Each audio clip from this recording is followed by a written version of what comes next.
জীবনটা খুব ছোট, জীবনের গল্পটা অনেক বড়। জীবনে সুখ চাওয়াটা খুব সহজ, কিন্তু পাওয়াটা অনেক কঠিন, এটাই বাস্তব। Hello everyone, good morning. কেমন আছো তোমরা সবাই? মনিকর সিম্পল লাইফস্টাইলে আমার আরও একটি নতুন দিনে নতুন ব্লগে তোমাদের সবাইকে সুস্বাগত। আর বন্ধুরা, আজকে দিনটা কিন্তু বৃহস্পতিবার, আর বাজে ঘড়িতে ওই 10:30 হবে। বৃহস্পতিবারের ব্লগটা দিতে একটু লেট হয়ে গেছে, শুক্রবারে দেওয়ার কথা, শনিবারে যাবে। আর তোমরা সবাই কেমন আছো? আশা রাখছি তোমরা যে যেখানে আছো সবাই খুব খুব খুব ভালো আছো। আমরাও কিন্তু মোটামুটি বেশ ভালো আছি। তো বৃহস্পতিবারের দিনটায় কি কি করলাম সবটাই তোমাদের সঙ্গে শেয়ার করব। আই হোপ আজকের ব্লগটাও তোমাদের অন্য ব্লগের মতন ভালো লাগবে। তো সম্পূর্ণ ব্লগটা দেখার অনুরোধ রইল। আর শুরুতে একটা লাইক করে দিও, না হলে পরে ভুলে যাবে।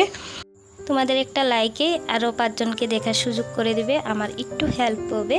বন্ধুরা, আজকে দেখো শাড়ি পরেছি, আর সংসারের কাজকর্মগুলো একটু সকাল সকাল সেরে নিয়েছি। ওই যে সকালবেলা উঠেছি আজকে একটু তাড়াতাড়ি করে। সকালবেলা তাড়াতাড়ি করে উঠলে সংসারের কাজগুলো একটু তাড়াতাড়ি হয়ে যায়, একটু সহজও হয় করতে, আর কোনো ঝামেলাও হয় না। আজকে বৃহস্পতিবার যেহেতু একটু শাড়ি পরে লক্ষ্মীর ঘট বসালে নিজের মনটাও একটু শান্তি লাগে। আর যেখানে দেখবে মন মানসিকতা ভালো আছে, সব কিছুই ভালো, কোনো নেগেটিভিটি থাকে না সংসারে। আর বন্ধুরা, আমরা তো সব সময় নাইটি পরেই থাকি ঘরে, শাড়ি পরারও সময়ও হয় না, পরিও না। কিন্তু শাড়িটাই কিন্তু বেস্ট, নারী বলে শাড়িতেই শোভায়। তো যাই হোক বন্ধুরা, কি করব, একটু শর্টকাটের জন্যই আমরা শাড়ি পরাটা ছেড়ে দিয়েছি ইদানিং। আর শাড়ি পরে কাজ করতে আমার একটু অসুবিধাও হয়, করতে পারি না, একটু তাড়াহুড়ো থাকে মাঝে মধ্যে। ওই যে স্কুলেও যেতে হয়, কাজ বাজ সেরে স্নান করে তাড়াতাড়ি করে আমরা চুড়িদারটা পরেই বেরিয়ে যাই, কিন্তু শাড়িটা পরতে একটুখানি টাইমও লাগে, তাই না? তো চলো, এদিকে ফুল তোলা হয়ে গেছে, বাসন কয়েকটা মেজে নিই। আর ঠাকুর ঘরটাকে অনেক দিন পরিষ্কার করা হচ্ছিল না, অনেক দিন বলতে 1 সপ্তাহ। তো 1 সপ্তাহ পরে যে আজকে পরিষ্কার করে এই যে ঠাকুর পুজো দিচ্ছি। আজকে বৃহস্পতিবার, ঘট বসাবো, তো সব কিছু রেডি করে নিয়েছি। তো এখন ঠাকুর পূজাটা দিয়ে নিই।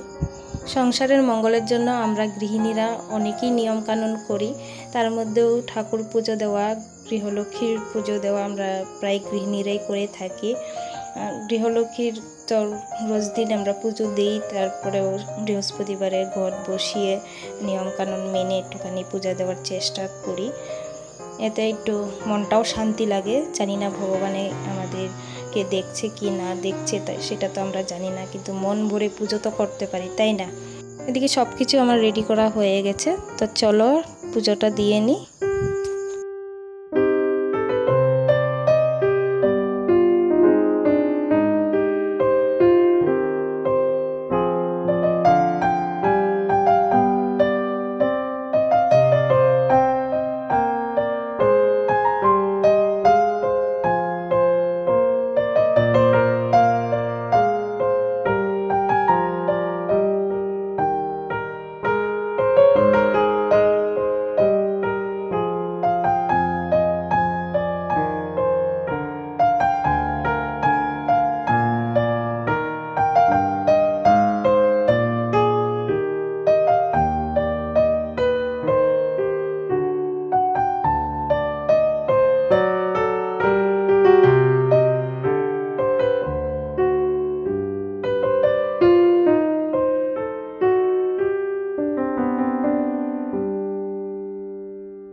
আমরা বিবাহিত মহিলারা সব সময় চাই আমাদের বিবাহিত জীবন সুন্দর হোক, এই চাওয়াটা কিন্তু স্বাভাবিক, সবাই চায়। কিন্তু তার মধ্যেও আমরা অনেক সময় অনেক ছোট বড় ভুল করে ফেলি অজান্তেই। তার ফলে বিবাহিত জীবনে নেগেটিভিটি বাড়তেই থাকে, সমস্যা তৈরি হতেই থাকে। মেয়েরা সাধারণভাবেই শ্বশুরবাড়িতে এবং বিবাহিত জীবনে খুব সতর্ক থাকার চেষ্টা করে, যাতে তারা তাদের বাকি জীবন শান্তিতে এবং সুখে কাটাতে পারেন। তবুও দেখবি অনেক সময় মেয়েরা এমন ছোট ছোট ভুল করেন যার ফল খুব খারাপ হতে পারে, তাদের সুখী দাম্পত্য জীবনের স্বপ্ন তখন ভাঙা পড়ে। যাই হোক বন্ধুরা, অনেক কথা বললাম। এদিকে দেখো, তোমাদের সঙ্গে কথা বলতে বলতে আমি ঘরটাও গুছিয়ে নিয়েছি। তার আগে ছোট মেয়েকে স্নান করিয়ে নিয়েছি। আর আগের দিনের কতগুলো কাপড় সকালবেলা মেলে দিয়েছিলাম, সেগুলো শুকিয়ে গেছে। একদিকে ভাত বসিয়ে এসে যে কাপড়গুলো গুছিয়ে নিচ্ছি। আর শাড়িটা আর এখন খুলবো না, একবারে মেয়েকে স্কুল থেকে এনে তারপরে শাড়িটা চেঞ্জ করব। আর প্রচুর গরম দিয়েছে, শাড়ি পরার তো অভ্যাস নেই, গরমে আর থাকতে পারছি না, একদম কি বলবো, ঘেমে একাকার হয়ে যাচ্ছি। আর স্কুলের টাইমও হয়ে যাচ্ছে এখন, আর শাড়িটা খুলে লাভ নেই, একবারে মেয়েকে স্কুল থেকে এনে তারপরে শাড়ি খুলবো। যেটা বলছিলাম সংসারে অশান্তি হওয়ার কারণ, আসলে বিয়ের পর শ্বশুর বাড়িতেও মানে নিজের বাড়ির মতোই ভাবতে হয়। সেই বাড়ির নানা কথা বাড়িতে গিয়ে বলা একদম উচিত নয়। মায়ের সঙ্গে নানা অভিজ্ঞতা শেয়ার করার তো ইচ্ছা হয়ই, সব মেয়েরারই থাকে, কিন্তু এই কাজ থেকে যতটা সম্ভব বিরত থাকাই কিন্তু ভালো। কারণ এই বিষয়টি শাশুড়ির সঙ্গে তোমার সম্পর্কের প্রভাব ফেলতে পারে, শাশুড়ির সঙ্গে তোমার মন কালাকালি হবে, তখন দেখবে তোমার স্বামীও বিষয়টি নাও পছন্দ করতে পারে, স্বামীর সঙ্গে একটুখানি মনোমালিন্য হয়ে যাবে। তাই বাড়িতে কথাটা তুমি কতটা জানাবে, কতটা কথা জানাবে না, তার একটা সীমারেখা থাকা খুব দরকার। এটা আমার অভিজ্ঞতা দিয়ে বলছি, আমি এখন কিন্তু ঠিক করে নিয়েছি আমার এই স্বভাবটা। নতুন নতুন একটু সব কিছু শেয়ার করে ফেলতাম মার সঙ্গে, কিন্তু মা মন খারাপ করতো, তখন আমার শাশুড়ি মা একটুখানি মনে ধরে থাকতো, বলতো সবসময় মার সঙ্গে কথা বলি। বিয়ের পর এটা কিন্তু সবারই হয়। তবে শ্বশুরবাড়িতে যখন তোমার মানসিক বা শারীরিকভাবে অত্যাচারিত হলে তখন অবশ্যই বাড়িতে সেই কথা জানাবে, না হলে সেটা তোমার ভুল হয়ে যাবে। তো যাই হোক বন্ধুরা, আমার ঘর গোছানো হয়ে গেছে। এদিকে আমি দেখো রান্নাঘরে চলে এসেছি, ভাতের ছিটি মেরে দিয়েছে, আর তরকারি তো সকালবেলা করেছিলাম, এখন আর করব না।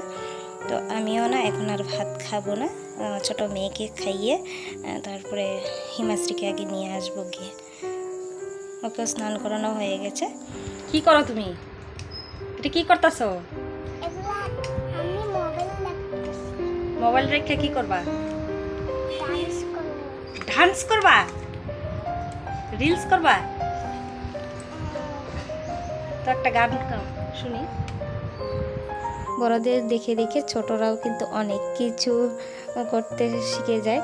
তো আমাকে দেখে দেখে ও একটু রিলস করার চেষ্টা করছে। আমি মাঝে মধ্যে ফেসবুকে একটু ভিডিও করি, সেগুলো উনিও ট্রাই করলো আর কি।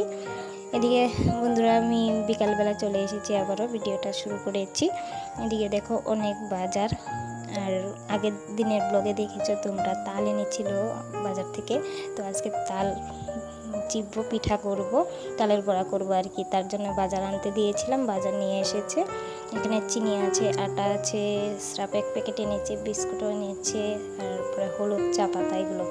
তো চিনিটা লাগবে আর আটাটা লাগবে তালের বড়া করতে, আর আমি একটু ঘরে চাউলের গুঁড়োও করব। তো চলো আজকে আমি কিভাবে তালের বড়া করি।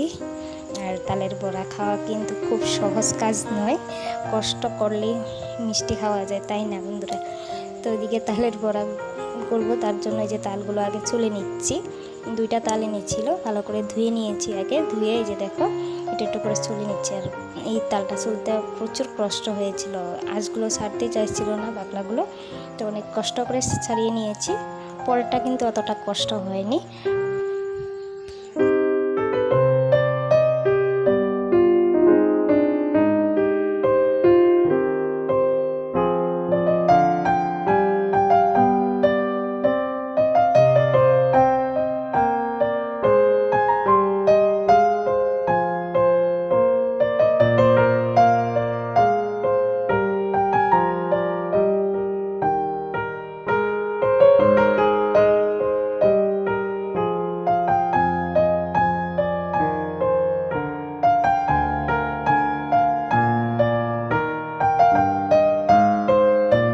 এদিকে দেখো 2টা তালে আমার ছোলা হয়ে গেছে। একটু জল দিয়ে একটা গামলার মধ্যে রেখে দিচ্ছি, তার মধ্যে একটুখানি চুন দিয়ে দিচ্ছি। চুন দিয়ে দিলে যে তালের একটা তেতো তেতো লাগে না, কষটা, সেটা বেরিয়ে যায় আর কি। আর আধা ঘন্টা 1 ঘন্টা টাইম ঢেকে রেখেছিলাম। আর স্নান করে এসে আমি কিন্তু ভাত বসানোর সময় 2 ডিব্বা চাউল ভিজিয়েছিলাম, তো সেগুলোই আমি যে এখন গুঁড়ো করে নিচ্ছি মিক্সির মধ্যে।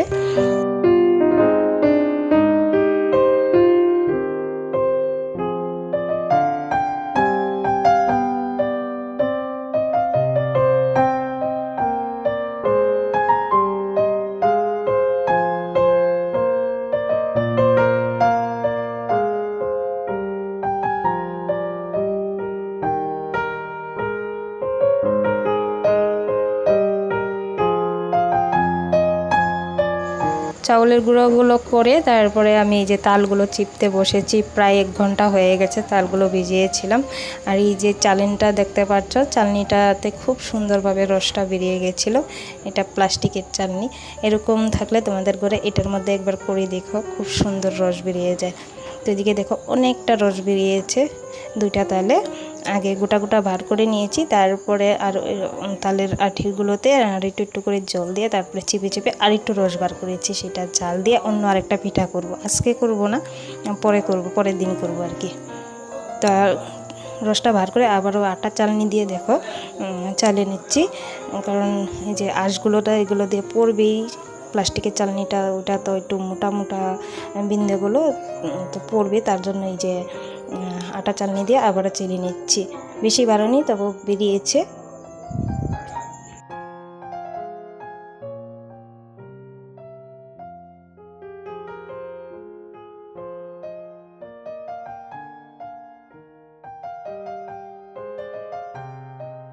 এদিকে তো সন্ধ্যাও হয়ে গেছে, বাচ্চাদেরও খিদে খিদে পেয়ে গেছে। ওদেরকে একটু দুধ গরম করে দিয়ে আর একটুখানি রেখে দিয়েছি আজকে দুধ এই তালের বড়ার মধ্যে দিব।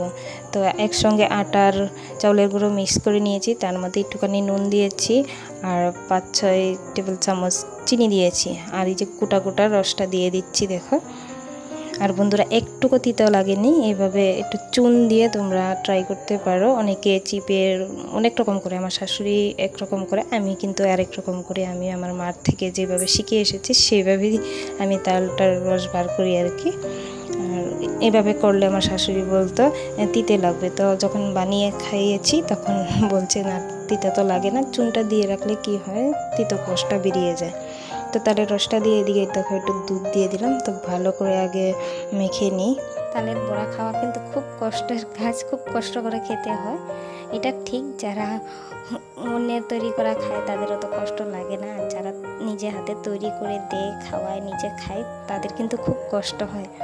বাচ্চাদের জন্য সবার জন্য করে দেওয়া একটু কষ্ট হলেও খুব ভালো। ওরা যদি খেতে ভালো পায়, আমি করে দিতেও ভালো পাই আর কি।